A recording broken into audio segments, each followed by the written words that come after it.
ஓம் குருப்யோ நம நற்பவி நற்பவி நற்பவி ஓம் காஞ்சிவாசாய வித்மிகை சாந்தரூபாய தீமிகை தன்னோ சந்திரசேகர பிரச்சோதியாத். என்னோட ஆத்மா மகாகாளியம். ஓம் காளிகாசாய வித்மிகை மசான வாசின்ய தீமிகை தன்னோ அகோர பிரச்சோதியாத். என்னோட உபாசனதன மகாகாளி மகாவராகிய வணங்குறேன். ஓம் மகிஷத் பஜாய வித்மிகை சண்டகஸ்தாய தீமிகை தன்னோ வாராகி பிரச்சோதியாத்.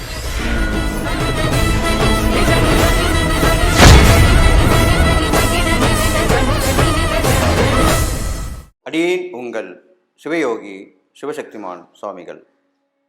இந்த பதிவில் இது ஒரு முக்கியமான விஷயமாக தான் சொல்லப்படுது. இது எல்லோராலும் பேசப்படக்கூடிய விஷயமாக சொல்லப்பட்டிருக்கு. அந்த காலத்தில் இது பெரிய விஷயமா பார்க்கப்பட்டது. அதுதான் சாபம். எப்படி தீய சக்திகள்லாம் உருவாகிறது காரணமே இந்த மெயினான இந்த சாபத்தால் மிகப்பெரிய தீய சக்தி உருவாகி அந்த சாபம் பெற்றவரை படாத பாடுபடுத்தும். அப்படிப்பட்ட சாபங்களில் பல வகைகள் இருக்குது. அதில் முதன்மையானது பெண் சாபம். பெண் சாபனத்தை விட்டாலே அதில் தப்பிக்கிறது ரொம்ப கஷ்டமாக சொல்லப்பட்டிருக்கு. அந்த காலத்தில் மதுரையில் கண்ணகி எரித்த சாபம் எல்லாமே தெரியும். அந்த ஊரையே எரித்த கோபம் கொண்டு சாபம் விட்ட அந்த கண்ணகியை பற்றி எல்லாருக்குமே தெரிஞ்சிருக்கும். அப்பேற்பட்ட சாபம் பொல்லாத சாபமாக சொல்லப்பட்டிருக்கு. அதை பற்றி தான் இப்போ நான் விரிவாக சொல்ல போகிறேன். அந்த பெண் சாபம் எதனால் ஏற்படுகிறது, அது ஏற்பட்ட பிறகு என்னென்ன அறிகுறிகள் தென்படும், அதுலேருந்து வெளியே வந்து நம்ம சௌக்கியமாக ஆகணும்னா என்ன பண்ணணும் அப்படின்றது தான் இந்த பதிவில் சொல்லணும். அப்போது சாபம், பெண் சாபம் ரொம்ப பொல்லாதுன்னு சொல்லுவாங்க. இது எதனால் ஏற்படுதுன்னு சொல்லிட்டு நம்ம கொஞ்சம் விரிவாக பார்க்கலாம். பொதுவாக ஒரு பெண் சாபம் வர்றதுனாலே அந்த பெண்ணை, ஒரு வயதுக்கு வந்த பெண்ணை ஒரு ஆண்மகன் காதலித்து ஏமாற்றி விட்டால் இது முக்கியமான சாபம். ஏமாற்றிட்டாலே அதுவும் இது நம்பிக்கை துரோகம்ன்ற ஒரு இதில் சொல்லப்படுது. நம்பி காதல் பண்ணும்போது காதலித்து ஏமாற்றி விட்டுறாங்க, கை விட்டுறாங்க. உன்னை திருமணம் பண்ணிக்கிறேன், கல்யாணம் பண்ணிக்கிறேன் அப்படின்னு சொல்லிட்டு ஏமாத்திறாங்க ஆண்கள்.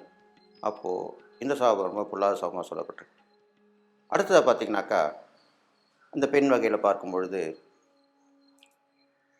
சகோதரன் வகைகளிலே, சகோதரன் வகையில் இருக்கும்போது அவங்களுடைய மனைவிகள், அண்ணன் மனைவி, தம்பி மனைவி, இப்படி தான் சொல்லப்படுது. அவங்களாமே சாபம் விடுவாங்க. இப்போ சாபம் விடுறதுல பல வகையில் பார்த்துட்டு வரோம். அந்த அடுத்ததாக பார்த்திங்கனாக்கா, நம்மளை தாய்க்கு நிகராக வளர்த்து வந்திருப்பாங்க. அந்த தாய் வளர்த்த தாயின்னு சொல்லுவாங்க. அவங்க சாபம் விடுவாங்க. இது இல்லாமல் பழகியிருப்பீங்க, நல்ல ஒரு பழக்கமாக இப்போல்லாம் நிறைய ஆண்களுக்கு தோழி நட்புகள் நிறைய உருவாகி வராங்க.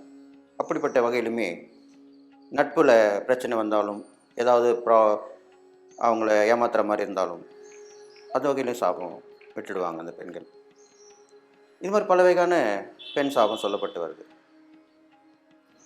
அப்போ இதனால் ஏற்பட்டால் இதுக்கு அறிகுறி என்னன்னு கேட்டிங்கனாக்கா, எந்த ஒரு வேலையுமே செய்ய முடியாமல் போயிடும். தடைகள், தாமதங்கள் ஏற்படும். இதுதான் முக்கியமான விஷயம். எல்லாமே பிரேக் ஆகிடும். நல்ல தொழில் போயினே இருக்கும், திடீர்னு பிரேக் ஆகிடும். வியாபாரம் பண்ணிகிட்டு இருப்பீங்க, வளர்ச்சி இல்லாமல் போயிடும், பிரேக் ஆகிடும், தடைகள் வந்துடும். உத்தியோகத்தில் பிரச்சனை வந்துடும், ட்ரான்ஸ்ஃபர் பண்ணுவாங்க, திடீர்னு வேலை போயிடும், அடுத்த வேறு வேலை கிடச்சி சம்பளம் குறைவாக கிடைக்கும். ப்ரொமோஷன் ஆகிருப்பீங்க, டீக்ரேட் ஆகிடுவோம். ப்ரொமோஷன் போட்டிருப்பாங்க, நீங்கள் எதனாவது தப்பு பண்ணிவிட்டு அந்த வேலையிலேருந்து டீக்ரேட் ஆகிடுவீங்க. அந்த பதவி உயர்வு போய் பதவி இறக்கம் வந்துடும். இது மாதிரிலாம் நடக்கும். அப்போது இதுலேருந்து நம்ம தெரிஞ்சுக்கலாம், ஆஹா நம்ம இது ஒரு சாபத்தில் நம்ம மாட்டின்னு இருக்கோம் அப்படின்னு கண்டிப்பாக தெரிஞ்சுக்கலாம். அப்போ இதை நீங்கள் எப்படி கண்டுபிடிப்பீங்க அப்படின்னா, ஆன்மீகத்தில் ரொம்ப ஈடுபாடு உள்ளவங்களுக்கு இது ஈஸியாக தெரிஞ்சிடும். தெய்வத்தை வணங்கிட்டு வரும்போது, குலதெய்வ விஷயத்தை வணங்கும் போது கனவுல வந்து காமிப்பாங்க. அந்த உருவமே வந்து போகும். யார் உங்களுக்கு சாபம் விட்டுருக்காங்களோ அந்த உருவம் வந்து போகும், கனவுல வரும். அப்படி வராத பட்சத்தில் குறி சொல்லுவாங்க, அருள்வாக்கு சொல்லுவாங்கன்னு கேள்விப்பட்டிருப்பீங்க.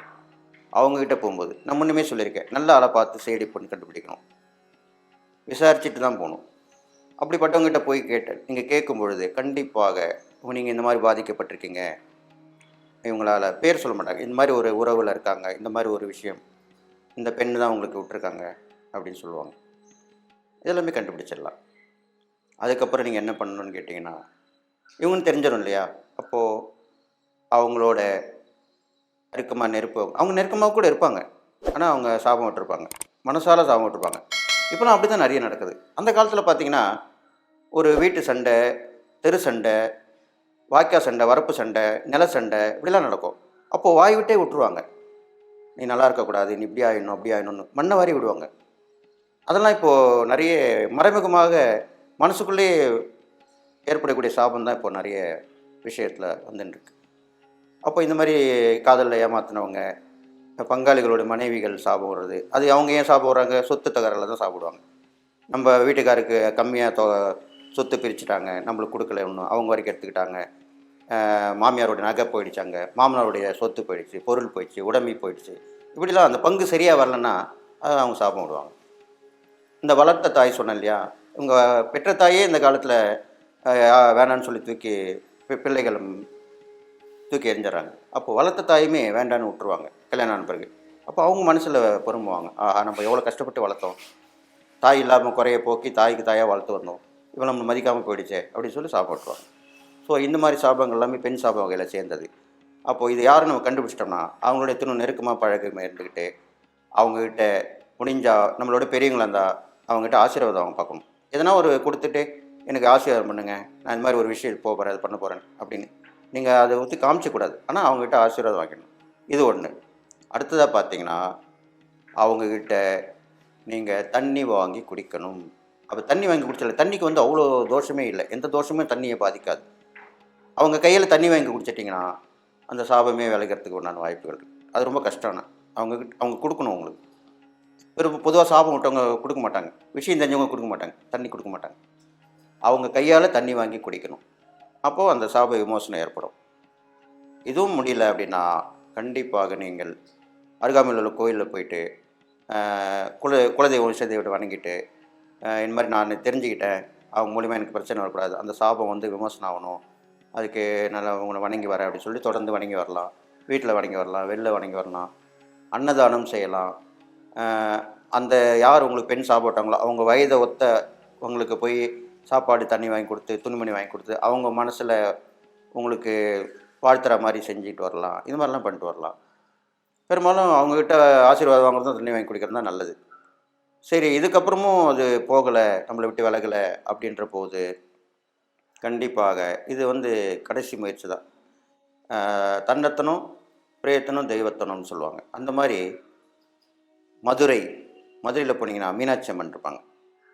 ஏன்னா அங்கே தான் கண்ணகி பிறந்து வளர்ந்து சாபம் விட்ட நகரமாக அது போற்றி விளங்கப்படுகிறது. அந்த மதுரை மீனாட்சி அம்மன் கோயில் போயிட்டு முறைப்படி வணங்கி தரிசனம் பண்ணி அர்ச்சனை பண்ணி அபிஷேகம் வசதி இருந்தால் அபிஷேகம் பண்ணலாம். பண்ணிவிட்டு எல்லாம் முடிச்சுட்டு அந்த அம்மாக்கிட்ட வணங்கணும், கேட்கணும், இந்த மாதிரி எனக்கு இவங்களால சாபம் விட்டுருக்காங்க, நீங்கள் தாம்மா அதை விலக்கி விடணும்னு சொல்லிட்டு. கண்டிப்பாக மனமுருகி நான் செஞ்சது தப்பு தான், தெரிஞ்சும் தெரியாமல் பண்ணியிருந்தால் மன்னிப்பு தான் சொல்லி வேண்டி வணங்கிட்டு வந்துட்டு அங்கே அருகாமையில் கோயில் விட்டு வெளியே வந்துடுங்க. வந்துட்டிங்கன்னா அங்கே கிளி ஜோசியம் பார்க்குறவங்க இருப்பாங்க. கண்டிப்பாக நிறைய பேர் கேட்பாங்க. இப்போலாம் வந்து கோயில் பக்கத்தில் நிறைய பேர் இருக்கிறாங்க. இந்த கிளி ஜோசியம் பார்க்குறவங்ககிட்ட நீங்கள் ஜாதக பலன் பார்க்கணுன்னு அவசியம் இல்லை, போய் பார்க்கலாம், சும்மா பேர் கூட பார்க்கலாம். இல்லை இருந்தாலும் அந்த கிளி வச்சுருப்பாங்க இல்லையா, அந்த கிளிக்கு உங்கள் கையால் பழமோ இல்லை அவர் நெல்மணி வச்சுருப்பார், அதுதான் கொடுப்பார். அப்பப்போ அதை வாங்கி உங்கள் கையில் கொடுக்கலாம். அவருக்கு ஏதாவது கொஞ்சம் காசு கொடுத்துடலாம். 3 தடவை நீங்கள் கொடுக்கணும்.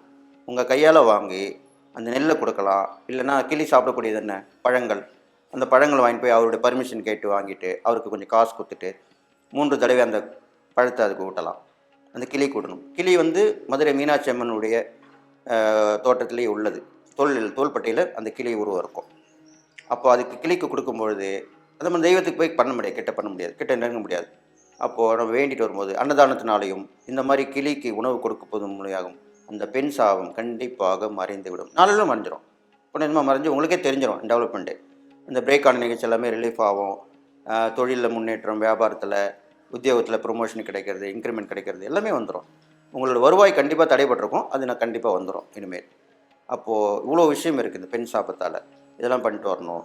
அடிக்கடி குலதெய்வக்குள் போயிட்டு வரணும். அதுக்கப்புறம் நீங்கள் யாரோட பெண் சாபம் வாங்காமல் பார்த்துக்கணும். அதுதான் முக்கியமான விஷயம். ஏனென்றால் இது ஆன்மீகத்தில் ஒரு விஷயம் சொல்லப்பட்டிருக்கு, அதை இங்கே நான் சொல்கிறேன். 3 தடவை ஒரு பெண்ணால் சாபம் ஏற்பட்டால் அதுலேருந்து மீண்டு வருவது ரொம்ப கஷ்டம். ஒரு தடவை சாபம் விட்டாக்கா அடுத்த தடவை உஷாராக இருக்கணும்.